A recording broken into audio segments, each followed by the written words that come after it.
we're growing a young generation that doesn't trust people and they don't see the value in their life. And if I encourage anyone who's looking at leadership, go invest in this emerging leadership group, these emerging leaders, and help them see value in their life.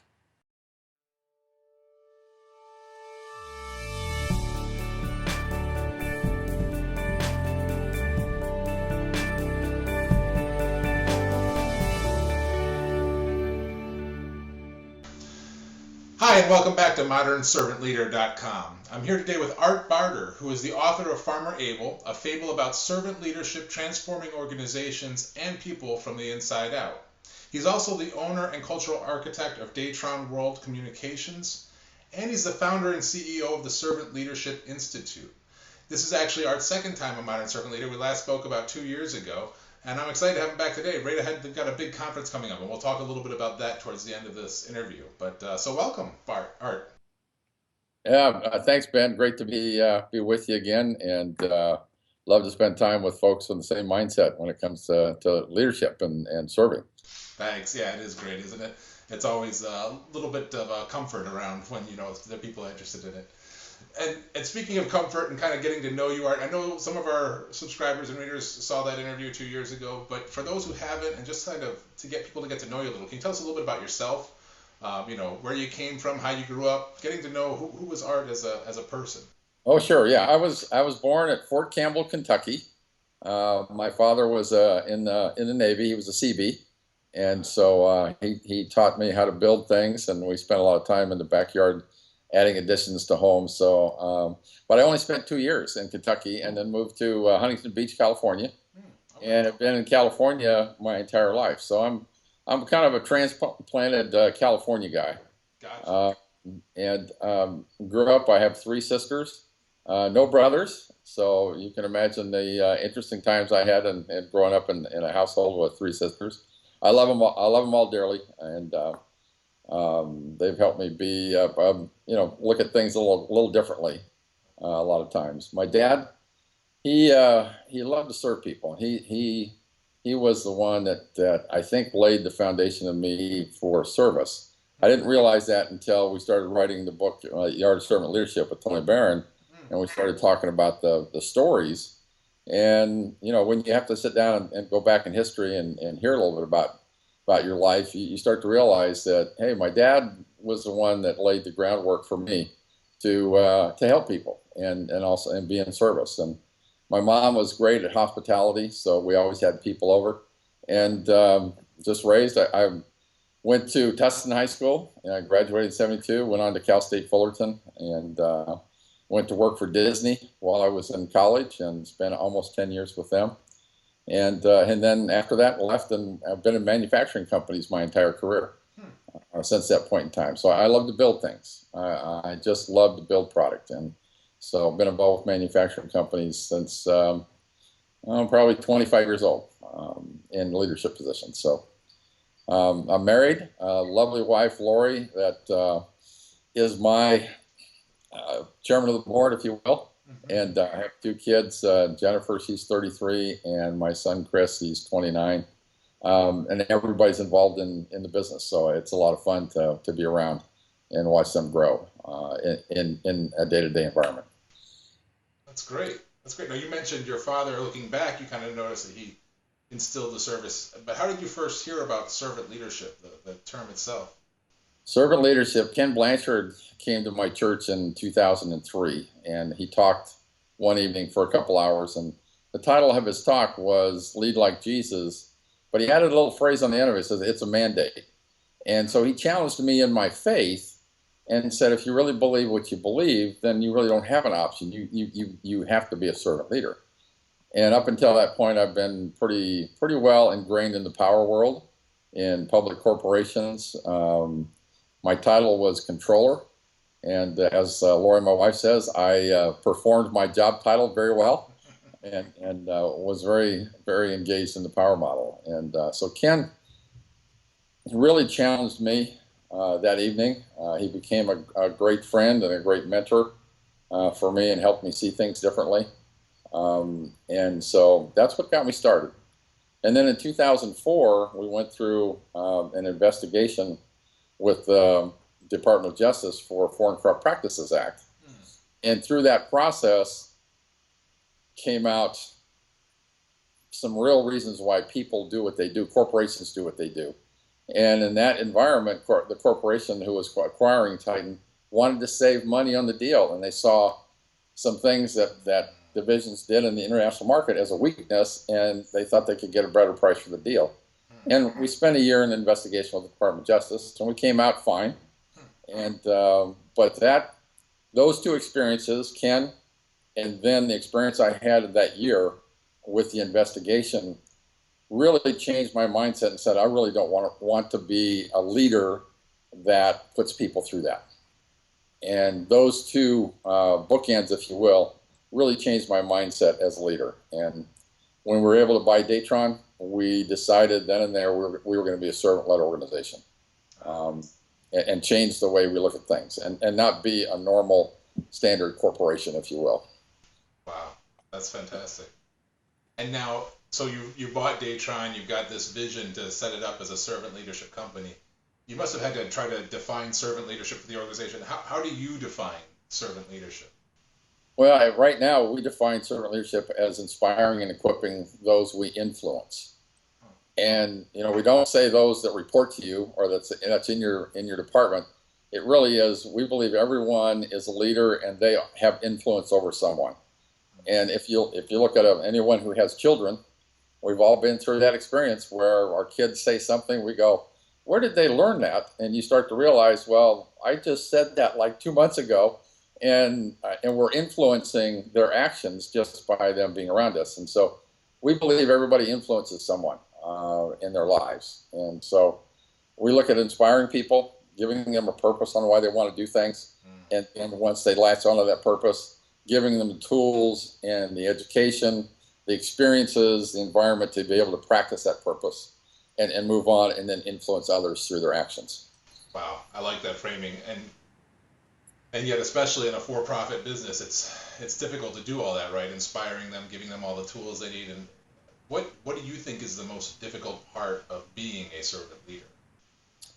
In today's environment, in a corporate world, the focus is on such short-term timeframes. Corporate profits every quarter, every 6 months. So the focus on results. And I believe that the best thing we can do is take the focus off the end results and focus on what's the process in getting those results. Because isn't the process more important than getting the results themselves? You can get the results in the right way, but if you get the results in the wrong way, you're going to be just a regular company in the corporate world that's trying to perform every 90 days. And so it's a different mindset that people have to think about. But in today's environment, everybody's looking for something different. Everybody's looking for something different because they know the current structure doesn't provide high engagement, doesn't provide a happy workforce, and doesn't provide for happy leaders. And they're all looking for something different. Yeah. Yeah. No, it's true. It's very true. I kind of wanted to go back a little. You mentioned when you first heard about servant leadership, it was Ken Blanchard came to your church and there was a connection to your faith. Can you tell me a little bit about, do you take servant leadership as a religious concept? Do you believe it's a religious thing? Here's what I believe. My faith is personal to me. And God tells us not to be a judge of others and that we're to accept all people. And so that's my belief, and that religion is mine personally. When we started servant leadership, we had people in the organization that believed that it was religious driven for me, and it was, but they didn't understand that part of my belief was not to judge people and to accept everyone. And I'm not an evangelist. If I had that gift, I would be doing something different. My job isn't to go convert everyone that comes around me. My job is to inspire and equip towards a focus on a purpose. Now, any religion in the world has the basis of wanting to help people. Of any religion that doesn't want to help people. And so if you want to call helping people religious, then take your pick. Which religion do you want to call it? Right. Uh, you don't have to be a religious person to work at Datron. We just look for a servant's heart. Do you want to help people? Come to work for us. And so we have people from every faith. We have people who don't believe in any faith, but they want to help people, and that's really the difference for us. Um, it is for me, but it's personal for me, and I don't take that out to others. But my belief in the God that I serve, I do that through my behaviors and helping people be successful and helping them get through life. That's just helping people. And so I love to talk about that aspect because there's some people who will put a fence up against servant leadership because they do think it's religious. And I say, go help people. You don't have to put a religious tag on helping people. You want to help your neighbor, help your neighbor. You don't have to put a tag on that. Yeah. So it really is an interesting question. And what's interesting to me, we used to face that quite a bit up front. Mm-hmm. Now we hardly ever face it at all because people are starting to catch on. We're just helping people. And so we don't have that question very often anymore in a lot of the corporate environments we go into. I like it. Can I dig a little bit deeper on that unpackage? You talked about in the beginning, and you tend to get more of those questions. You just said you don't get them as much now. Tell me a little bit about how you addressed it when those questions came up, or when you felt people were suggesting it was a religious concept, or maybe it sounded like, I'm guessing, probably had a negative connotation from their perspective as a result. How did you deal with that? As the CEO, you have to communicate all the time. And the tag I put on that, if you've seen the movie Groundhog Day, where they go through the same thing every day, you have to have Groundhog Day communications. And so you have to keep telling people all the time, here's our values, here's our purpose, here's what I believe, here's what I am. And I had to earn their trust and respect that when I said it wasn't religious, it really wasn't. And that's what happened over time. I kept saying, I'm not here to convert you. Yeah. I'm here to serve you. There's a difference. I'm not here to convert you. I'm here to serve you. Yeah. And don't be afraid to address it. When people bring it up, tell them exactly how you feel. That I just want to help you. And in today's terms, we didn't have this 10 years ago, but in today's terms, we just want to help in the unfolding of your life's events. Yeah. And it's real simple. And if we can do that and not get all caught up in the title of it, we see people, they're happier, they're more engaged, and people love to come to work. Yeah. And you don't have to put a religious tag on it. Yeah, I love so it. Talk about it all the time, and talk about it openly and honestly, and let people know how you feel about it. And that's what earns you the trust with individuals in your organization, is don't shy away from it, but talk about it. Yeah, I love it. And yet, as a Christian myself, I love the fact that it does align well with my faith and religious beliefs. It has that dual purpose, that it does fit well, but it's not it's not about the religion, it's about the service. When values match up with people and organizations, it creates an organization that can do things that nobody thought it could do. And when those values match up, that's what's really powerful. Yeah. I love it. I love it. That's a highlight right there. I know it. Yeah. So now you've been doing this for several years at Datron now, and that's of manufacturing. You mentioned most of your career has been manufacturing. We often hear about servant leadership in like service cultures and service fields or retail, especially organizations with a lot of distributed areas. Do you feel there's any industry or functional area where servant leadership doesn't work well? I think about that at times, that when there's a life and death situation where people have to make what I call command decisions. Yeah. And the first thing we think about is our police, men and women in blue, or our service men and women when they serve. But when you take that back and think about if a commander of those units has built trust within that organization, then and they believe they're going to serve them, they'll take that command and act upon it because you've earned that trust. And they won't question whether you're going down the right direction or not. So I don't think there's anything where servant leadership wouldn't prevail and be accepted. I have a hard time thinking of anything where it might apply. Got it. Yeah. Might not apply, excuse me. Yeah. Yeah. What about common trends. I don't know what your how your staff is made up at Daytron, if it's larger or smaller, or sorry, more of a younger population or an older population.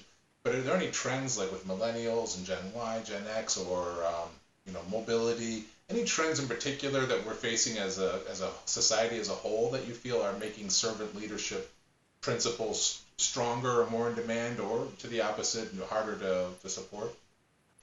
Yeah, first you start with trust. You have to start with trust. Yeah. And we do some work with some school districts, and their survey results on trust start out great in grade school. They go down in middle school, and they just tank in high school.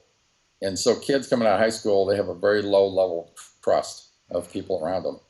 That trust is, I think, in my opinion, is what is driving a lot of the actions where people won't buy into things. They won't get excited about purposes because they don't trust the leaders that are in front of them. They don't trust the organizations that they're part of. And the engagement in the workforce, 30%. And if you take trust and build a trusting organization, you're going to see those engagements go through the roof. For the first time in history, at least since I've been around, we're going to have 4 generations in the workplace. And how do you work those generations, people my age in the 60s, early 60s, how do we help and serve the kids that are coming out of college that want to start a career? You don't stay in the same company for a long period of time anymore. On average, we're being told, on average, we'll see how this plays out, but on average, kids that are graduating today will have 25 jobs in their career. And if you think of that, companies will have about a 2-year opportunity to impact and influence that life, and then it's going to go on somewhere else. You may get a little bit longer, but the days of having someone stay with you for 10, 15, or 20 years, I don't think that's going to be around. And so we have 2 years to impact the life. And so it's really getting compressed. And I'm not sure my generation has really figured out a way to go serve that generation yet, because we really don't understand how that generation thinks. And so we're spending a lot of time trying to understand their environment and then partnering with organizations that already are dealing in that area, that already have the trust. And so those are the 2 that I always go back to: trust, and we have 4 generations in the workplace. How is we as servant leaders, how are we going to serve those young leaders that are coming up through the organization? And we've seen companies, and this one shocks me. One company that we heard about actually has a corporate initiative that says when you run into another employee in the hallway, you have to say hi to them. So think about that for a minute. That's a society thing. People don't want to say hi. They don't want to acknowledge. It's easier for them to walk on. That's rolling into the workforce. And bringing those 4 generations together is going to be a very interesting task for leaders. And you really have to serve and build trust to be able to do that, we believe. So it's going to be interesting to see where it goes. It's interesting. I once worked for an organization that had a hallway that connected 2 large wings, and it was known as the hello hallway because there was a big sign that said you have to say hello to somebody in that hallway. Exactly. Yep. Just, the whole company or whatever. That's great. And you began that response with trust being so key. A lot of times people are working for an environment where they don't find the trust, or they don't feel the trust, and or taking it broader, they don't feel like it's a servant-led organization. What do you say to somebody who's working in an organization like that where they don't feel servant leadership is valued? First question I ask: do your values match the company's values? And then the second question is, do you want to work for that company? And that's a tough question to answer, because we're so wrapped up into earning money to pay for the things that we love, that decision, sometimes we're not able to make that based on our values, right? And so the best advice we can give people is look for another job. Find a company that has your values or similar values. Find a company that has a purpose and leaders that believe in that purpose and their behaviors back it up, and you'll be a much happier person.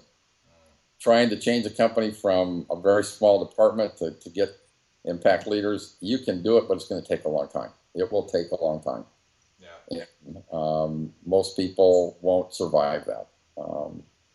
So we just go find a job that will make you happy. Find out what your gifts are, work in those gifts, and find a company that believes in values and treating people with dignity and respect. And you'll be a lot happier. I love that. How do you how do you think somebody can find an organization or an individual who is a servant leader? Is there certain signs they should look for as an organization, or I don't know, reports or things like that? How would you recommend if somebody is trying to make that leap to another organization and find one? Do you have any tips or advice for them? Sure, the interview process is a two-way street. And you go in for an interview, you're going to be asked a lot of questions. That's your opportunity to ask your questions. Yes. And so I would encourage you to go in prepared, know their values, know their purpose, and ask the leaders, do they really believe in what they're doing? And, 9 times out of 10, you're going to get a feel for whether or not they're for real. If you ask questions and the leader sits and looks down and won't look in your eye and you get a little mumbling response, look around and check and see what's going on. When you go into an organization, talk to the receptionist. Talk to see how people react to you, and see if they're smiling. There's all kinds of signs that you can look for in organizations. Everybody likes to talk about the parking lot. So if you go in the parking lot and you find, reserved spots for all executives, people like to say that's a red flag. I'm not sure that's a red flag, but look for those things. See what the things that are important to you, and ask them and listen, and see what you find. And then trust your gut, trust your instincts that says, is this really the type of company I want to work for? I love it. And I love how you tied in the last response too, and the two come together. It's a lot of times we get so stuck in our making money and profit rather than chasing our values, and I think that often creates that tension, and finding a company that really lives the values. Everybody preaches it. I don't know a single company out there that says we want to, pillage the world and, destroy what we leave behind. But, they all say good things, but finding a way that they really live the values that you believe in too. I think those two responses you gave really combine well. You can ask a leader, in tough times, will the company do the right thing even if it costs them? Even if it costs them, will they do the right thing? And my great example I love to talk about is Tylenol. When they had their scare many years ago, they took all their product off the shelf.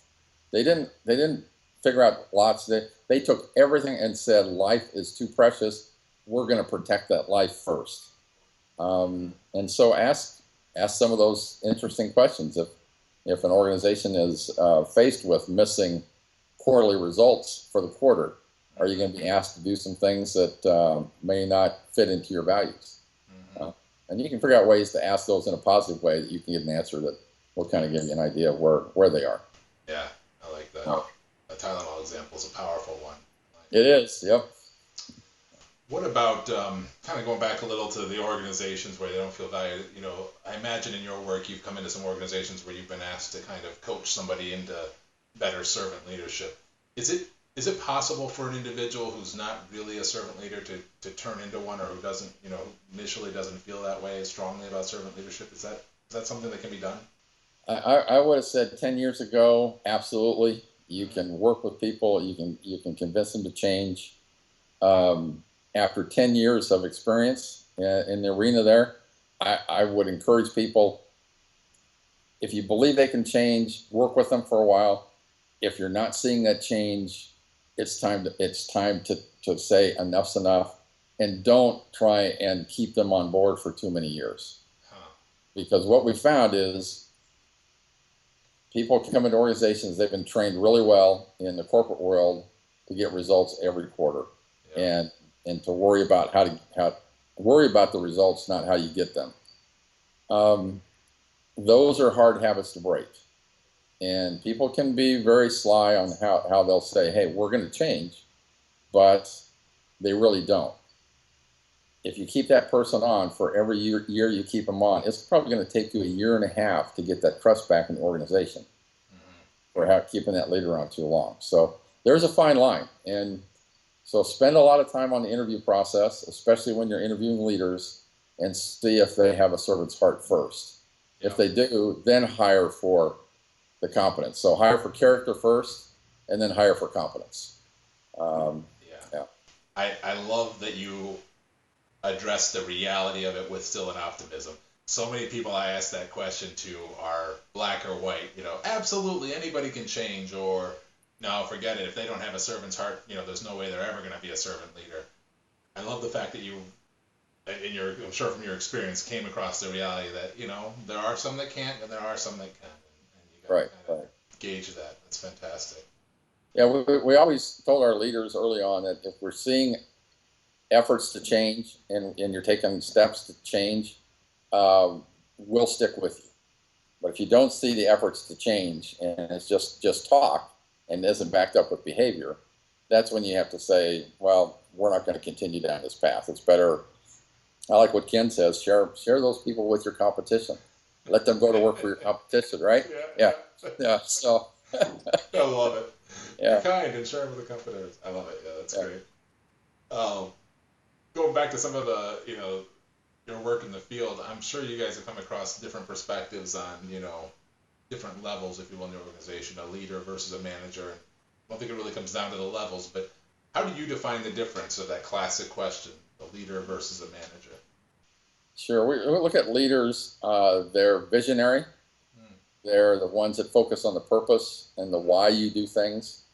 They're the folks that really want to solve the problems within the company, that take on some additional responsibility, not just stay within their job description. So they're kind of out in the forefront, but it starts with purpose. What's the purpose? Why do we do what we do?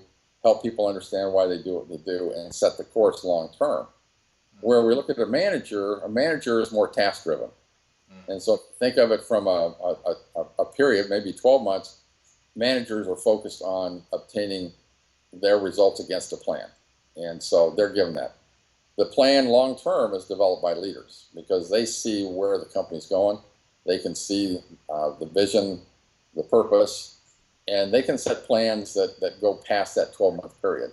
And then you have to have the tactical people. And that's really the difference between the two. Leadership to us are people that set the path of the organization. And once that path is set, the managers are the ones that will take that plan and turn it into action and make it happen. Yeah. So if you have somebody who's a manager or, currently in a more task-driven role, how do you encourage them to develop those leadership skills? What are some of the recommendations you have for somebody looking to become a better leader or really evolve into a leader? Well, first there has to be a desire to get better. And that doesn't mean the desire to get promoted to the next level, because there's folks who just want to climb the ladder, right? Right. In corporate America, unfortunately, our history has been we promote people until they fail. Yeah. Servant leaders want to promote people so they can be successful, not get them to the point where they're going to fail. And so you can work with people, but they have to have a desire to get better. They have to have that desire to take on some additional responsibilities. Someone who just wants to stay in their job description, tell me what my job description is as a manager, tell me what you want out of my department, I will go make that happen. Those folks are golden. So don't discount them because they don't want to go further on in their leadership journey. Yeah. All right? Because that's their gift. Yeah. And we all want to work within our gift. And there's visionaries that we know that you don't want involved in the task area. And task people you really don't want involved in the visionary side of the business, right? So you got to work in your gifts, and everybody's slotted in those gifts. So it's got to come from the heart first. They've got to want to be better at the future. And if they're there, boy, support them and work with them. Surround them with the tools. Inspire them to get better. Spend time mentoring with them. And invest your time in those folks, because those are the ones who are going to step behind you in the organization when it's time for you to move on. You've got to develop those leaders behind you, and that's where you invest your time. As a leader, you invest in a management team that wants to become leaders. Yeah. I love it. And speaking of investing time in them, now the Servant Leadership Institute has hosted several conferences now on the West Coast, and this is the first time you guys have one. You're hosting one on the East Coast too. Mm-hmm. Tell me a little bit about those conferences and sort of some of the objectives of them and what you've seen as a result of people attending those conferences to date. Sure. We've just finished our fifth year this year on the West Coast. It was our fifth year anniversary. And our goal is to keep the conferences relatively small so that you can meet people, talk to people that are like-minded, engage in things. Our goal is really to start the conversation and tell people about what servant leadership is all about. Share with them the story that we've been able to accomplish at Datron. Give them an opportunity to talk to managers who have made it happen. Leaders have gone in and said, hey, we've done this before. It really is a conference about implementing servant leadership. There's a lot of people out there who teach servant leadership. There's not a lot of people out there who will now help you take it into your organization, work with you day in and day out, and help you understand the behaviors that you're going to face in trying to implement servant leadership. And there's two different realms there. And in our manufacturing company, we're a multicultural company. We have people from all over the world. How do you implement that in a multicultural environment, or when you have thousands of employees located in several different states? What's the best way to go do that? And you can educate, but then you have to take those experiences that people have, put those together, and then if you take the heart on that whole equation and apply the heart to it, watch out. I mean, the place is going to perform in unbelievable ways. And so that's what we try and do. Yeah. I love it. And when you're doing that this year, I saw that there's four, I think you call them pillars around the conference this year. Mm-hmm. Can you talk a little bit about those? Oh, I forget what they were exactly. I think I had them here. They were behaviors, character, trust, and relationships, right? Yeah. If you look at our four speakers, Chris Stokes, who was one of the founding brothers of the Jamaican bobsled team, he talks about character. And if you can imagine, you have to have pretty strong character to go from Jamaica to a bobsled run in a snowy environment. Yeah. You have to have character to do that. And he comes in and shares some things about character. Olivia, she comes in, she works with the millennials. It's about how do we generate relationships between my generation of leaders and the emerging leaders that are coming up. So that's about relationships. Stephen M. R. Covey comes in and talks about trust. Oh, yeah. And I love what he talks and explains to people the formula of trust, the economics of trust. But then he takes you through some card exercises that really gives you some tools to go, okay, I can go do this when I get back to the office next week. And then I kind of follow up with everything and go, here's the 9 behaviors that we see are really, really important in servant leadership, and take people through my experience with those 9 behaviors and help them understand what each one looks like in behavior, but also maybe give them some video examples of how that looks like in real life. We can talk about our stories all the time, but if we can show other people's stories, that's pretty strong. So the pillars around the folks that we ask to come in, relationships between our generation and the emerging leaders. Chris talking about the character, what it takes to be strong and stand up for what you believe in. Covey with the trust. And then we talk about the behaviors you need to have in the workplace to be able to move forward. And, everybody likes to say walk your talk. We like to say behave your talk. Let your behaviors do your talking for you. Yeah. I like that. So those are the 4 pillars we're focusing on now. And in a couple of weeks in Orlando, we're going to be on the East Coast. So we're excited about that. Yeah, it's coming right up, right? November. It is. November 9th and 10th. That's right, 9th and 10th. Yeah, great. And for anybody who's watching this, there will be a discount code at the bottom of this post, so make sure you check it out. It sounds like an excellent conference, Art, and I know I've heard rave reviews from all of your conferences, so it sounds like a wonderful opportunity. Yeah, my team figures if they sit through this interview and listen to me for the amount of time that you're gonna give to us there, then we ought to give them a discount. If they listen to me for that time period, they get a discount. So that's how Oh, we're going to invest in the folks that invested time in listening to the work you're doing there, Ben. oh, well, thank you. This has been fantastic, though. Is there anything else you want to share with the readers? Anything I missed that you might want to cover? Um, there's some things that are near and dear to my heart, and I'll share them with you, and you can share them if you'd like. Yeah. In today's environment, um, there was a study done with hospice nurses, and the study they did was they asked hospice nurses what is the most or what's the subject of the item that most people talk about when they're in the last seasons of their life. And by far, the discussion was, I wish I could go back and live the life that I had inside of me. The person inside of me was kept inside, and I didn't live the life that I wanted to. Take that book in and put it there, all right, with the folks in the last seasons of life. Today in America, in the U.S., between age 14 and 24, 12 in that range take their life every day.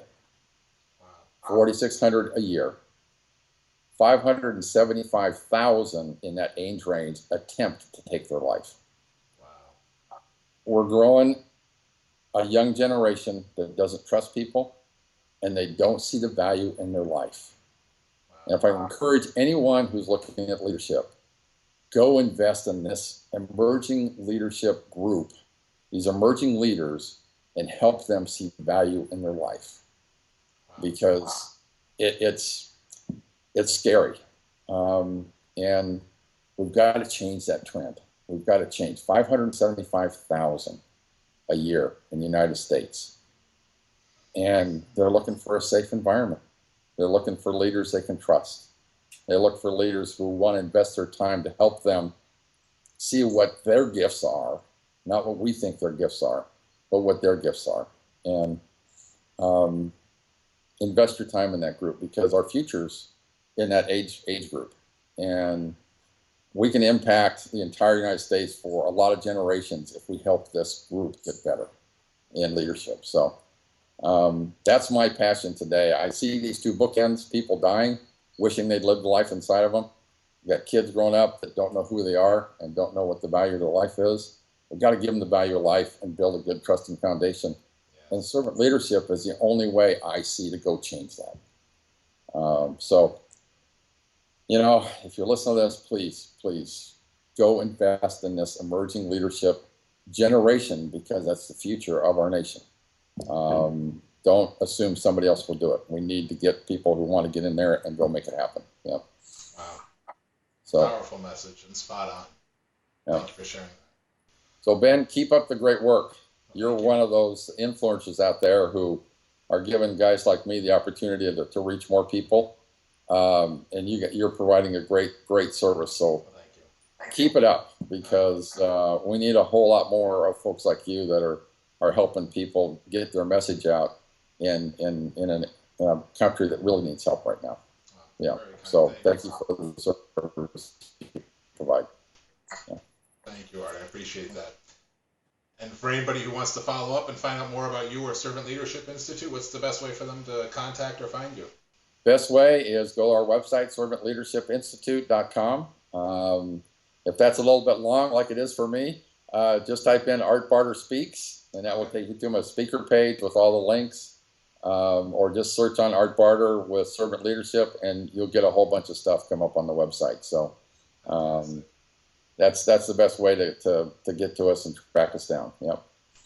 Wonderful. Well, thank you again for your time, Art. This has been fantastic. All right, Ben. Hey, thanks again. I really appreciate the time, and we value you. So, like I said, keep up the good work, will you, please? Thanks, sir.